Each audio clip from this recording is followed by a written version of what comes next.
بسم الله الرحمن الرحیم. یو ملګری دی په عمان کې او هغه د حضرت سیدنا ایوب علیه السلام ویډیو را لګلې ده او برای راست دی په خپله باندې تللی دی او ویډیو هم په خپله باندې کړې ده. نو راځئ د دغې عظیم الشان نبی مبارک د زیارت در باندې کوم. نو تاسو وګورئ د ما په دې سایډ باندې په دې شیشه باندې د هغې ملګري دا ویډیو تاسو سره شریکوم. نو تاسو وګورئ. راځئ چې دغې زیارت نه برکت او فایده واخلو ځکه چې دا ایوب علیه السلام مزار دی. تاسو ورته ګورئ.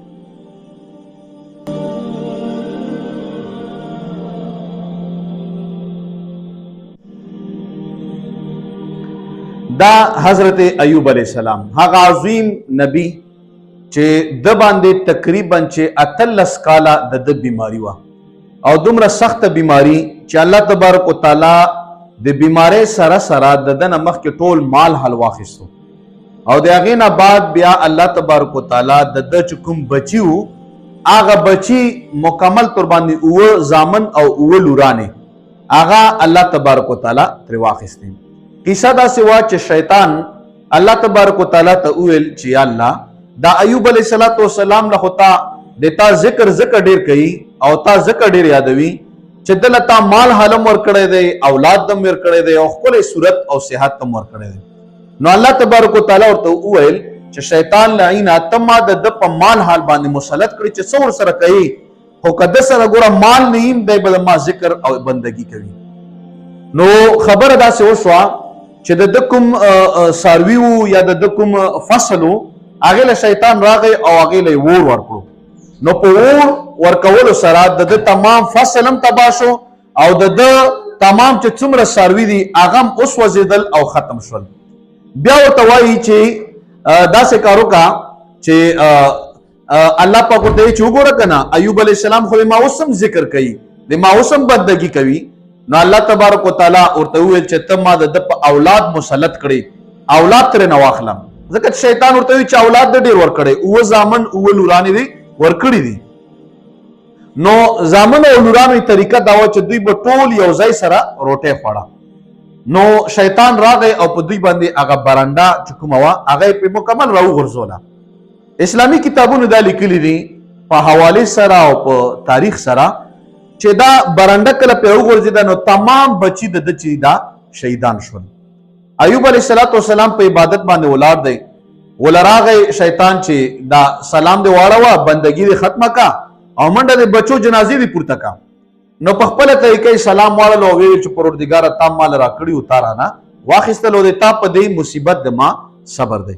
د هغې نه بعد الله تبارک وتعالی ورته ای شیطانه وګوره د ما اوس هم بندګي کوي، ایوب علیه السلام د ما اوس هم بندګي کوي. نو شیطان ورته چې خود به بندګي کوي چې بهترین صحت دې ورکړی دی. نو الله تبارک وتعالی ورته وایي چې ښه په صحت باندې ته څه کولی شې وکړه. نو په ده باندې مختلف قسم بیماری راغلی، دی د کټه نشو پورته کېدی، دی ډېر په تکلیف کې و، ډېر په بیماری حالت کې و او هغه 18 کاله د بیماری تېره کړه. او بیا الله تبارک وتعالی ورته وفرمیل هغه ملګري هغه چینه او هغه ځای ښودلی چې دغه ځای کې ایوب علیه السلام لمبلي دي. نو یوې چینې نه یې اوبه وڅکلې او په بله چینه باندې ولمبېدو او چې ولمبېدو رب ذوالجلال د ده نه مکمل بیماري ختمه کړه. نو ناظرینو کتونکو دا خبره زه تاسو سره په دې حال باندې شیر کوم چې چا ایوب علیه السلام ته وفرمایل چې د الله نه سوال وکړه ځکه چې ته خو د الله پاک یو ډېر برګزیده نبي یې او الله پاک تا دعا قبلوي، نو چې بل دپاره دعا کوي ځان ته هم دعا وکړه. نو ایوب علیه السلام ورته فرمایي چې نه زه ما د الله تعالی نه سترګې شرمېږي ځکه چې الله تعالی ماله 90 کاله روغ صورت را کړی و، 18 کاله بیماري راغله چې کله د ما دا بیمارۍ موده د روغ صورت نه ډېره شي نو بیا به زه الله پاک نه سوال کوم، خو چې روغ صورت مې ډېر دی او بیماری مې کمه او نو زه چې الله پاک نه سوال کوم نو شرمېږم او حیات پرې راځي. دا د انبیاء کرامو شان دی. بیا الله تبارک وتعالی د دغې لوی مصیبت په اجر کې او په بدل کې څه ورکړل؟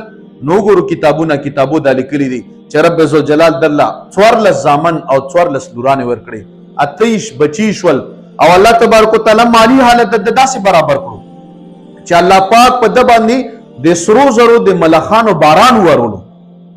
حدیث د بخاری شریف کې سرو زرو ملخانو باران پی وریدو او هغه سره زر د راغونډ کړل او صحت دا غو چې الله پاک ډیر بهترین صحت ورکړو. راځي دغه انبیاء کرامو په توسل دعا غواړو رب ذوالجلال دغه انبیاء کرامو په برکت د موږ مالی او جانی او په اولاد باندې برکت نازل کی. نو دا یو بهترینه ویډیو وا ما جزا ملګرو سره شیر کم ملګری د دې نبی مبارک زیارت وکي. رب ذوالجلال د ایوب علی السلام درجه بلند کی او د په برکت پروردگار دې موږ تاسو د دواړو جهانو کارونه برابر کی. امین یا رب العالمین.